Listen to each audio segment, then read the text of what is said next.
दुलाराय बर' फरायसा आफादनि 56थि थान्दै जख'न्थाइ बियो फैगौ फेब्रुवारि दाननि 2, 3, 4 अक्ट'आव बियो जागायजेनसिगोन आरो जोंनि बानजाय आफाद हिसाबै जोङो जिखिनि मावनांगौ बे हाबाफारिखौ जोङो 90 जौखोन्दो बेयाव जों जानायखौ दा नुबाय आरो माने 10 जौखोन्दोसो दा जोंहा एसे दंबावो आद्रा बेबो जों आसा खालामदों गाबोन नङाबा समफोरनि गेजेराव बियो आबुं जासिगोन दा जोङो गासै आसाम आरो आसामजों सिथाबनानै थानाय वेस्ट बेंगल मेघालय ओरै शिलं आरो गुबुन गुबुन इउनिभारसिटिस आरो आसामनि बाहेरायाव थानाय जेरै दिल्ली चेन्नाइ ओरै चन्डीगढ़ बेनिफ्रायबो एबसुनि दालाय आफादनि जोंनि थान्दै बिथांमोना बेयाव बाहागो लाफैगोन आरो बिथांमोनखौ जोङो सिबिनो थाखाय बरायनो थाखाय जोङो बानजाय आफाद हिसाबै जोङो बिथांमोनखौ बरायनो साखाफारा जानानै दङ थानायनि थाखाय जोङो जेरैबायदि बेयाव पेन्डेल खालामनांगौमोन बेखौ बानजाय आफाद हिसाबै जोङो दुब्लियाव जिहेतु जोंनिया दाबो रानाखै बे हिसाबै बारा जों एकमडेट खालामनो हानाय नङा दा बिनि अनगायै जोङो जोंनि खाथि खाला थानाय गोबां बेबादि गुदि फरायसालि गेजेर फरायसालि आरो गोजौ फरायसालि जोंहा दङ बियो 2 किल'मिटार रेडियासनि गेजेरावनो जाजोबगोन दा बेनि थाखाय बेयाव जों एकमडेट खालामनो थाखाय बिथांमोननि थाखाय जोङो बेयाव माने उन्दुनो थाखाय आरो बेयाव दुगैनो थाखाय आरो सेनिटेसननि थाखाय जिखिनि नांगौ बेखौ जोङो दा मावफुंजोब्बाय दा जोङो गासै 3,000 जोङो डेलिगेटफोरखौ थानो हानायनि थाखाय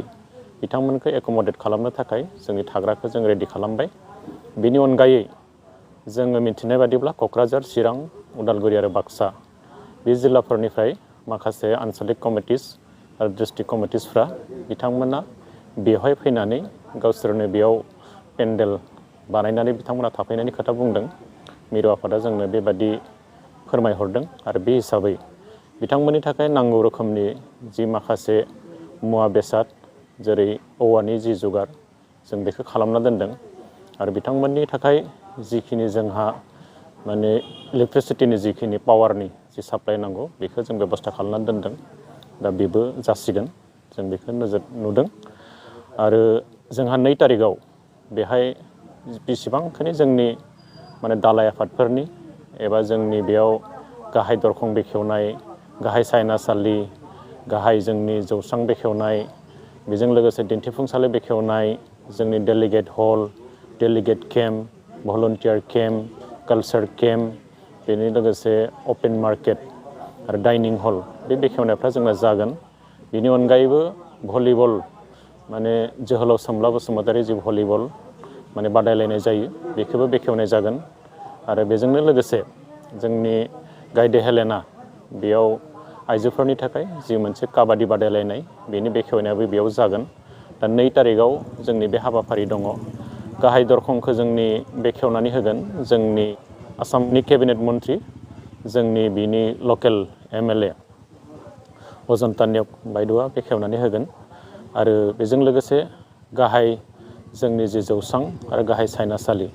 बेखौ बेखेवनानै होगोन आसाम आयेन आफादनि बुंथिगिरि बिस्वजित दैमारि बिथाङा बेजों लोगोसे गुबुन गुबुन जोंनि बिटिआरनिफ्राय जलेन दैमारि बिथाङा जोंनि आलासि जिरायसालि बेखौ बेखेवनानै होफैगोन आरो बेजोंनो लोगोसे जोंनि बिटिआरनि EM दावबैसा बिथाङाबो माने बेखेवनाय हाबाफारियाव बाहागो लाफैगोन दा बे सानखालि जोङो माने गुबुन गुबुन जोंनि दालाय आफादनि आरो जोंनि गोनां जिखिनि बेखेवनाय दङ बे बेखेवनायाव जोंनि आलासि बिथांमोना बाहागो लाफैगोन सानजौफुनिफ्रायनो माने 12 रिंगानिफ्राय गुबुन गुबुन जिल्लानिफ्राय सफैनो हानाय आरो गुबुन गुबुन माने रायजो एबा गुबुन गुबुन जोंनि महानगरनिफ्राय सफैनो हानाय जिखिनि थान्दै बिथांमोना 12 रिंगानिफ्रायनो सफैगोन बे हिसाबै बिथांमोनखौ बरायनो थाखाय जों साखाफारा जाबाय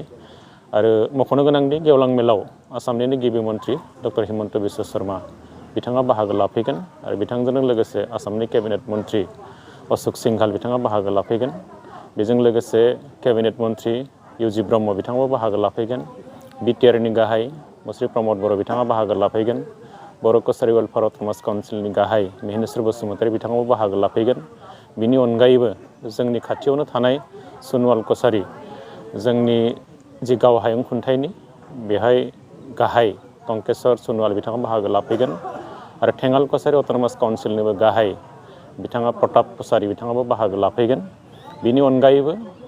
राज्य सभानि MP रोनगोरा नार्जारि बिथाङाबो बेयाव बाहागो लाफैगोन आरो बिनि अनगायैबो जोङो नायदों जे बेहाय जोंनि MLA लरेन्स इस्लारिजों लोगोसे जिरन बसुमतारी बिथांजों लोगोसे जलेन दैमारि जयन्त बसुमतारीजों लोगोसे BTRनि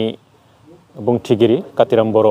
आरो BTRनि गोबां EM बिथांमोना बेयाव बाहागो लाफैगोन आरो बर' कसारि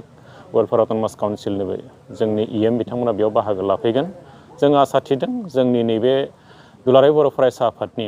56थि जि थान्दै जख'न्थाइ बियो आबुङै मोनसे महर मोनगोन आरो मोजां मोनसे जाफुंसार जागोन जों बेखौ मिजिं थिदों। दुलाराय बर' हारिमु आफादनि 20थि बोसोरारि जथुम्मा बिथांमोना दुलाराय बर' फरायसा आफादजोंनो बिथांमोना बेयाव खुंफादों आरो बिथांमोना जोंनो फोरमायनाय बादिब्ला गासै 300 बिथांमोननि थान्दैया बेयाव बाहागो लाफैगोन आरो बे हिसाबै बिथांमोननि थानायनि बा बिथांमोननि जानायनि एबा बिथांमोननि गुबुन गुबुन इभेन्ट दङ बिथांमोनाबो बादायलायनाय दङ बेफोरखौबो जोङो बेयाव माने मोजाङैनो खुंफुंना होनो थाखाय बानजा आफाद हिसाबै जों साखाफारा जाबाय।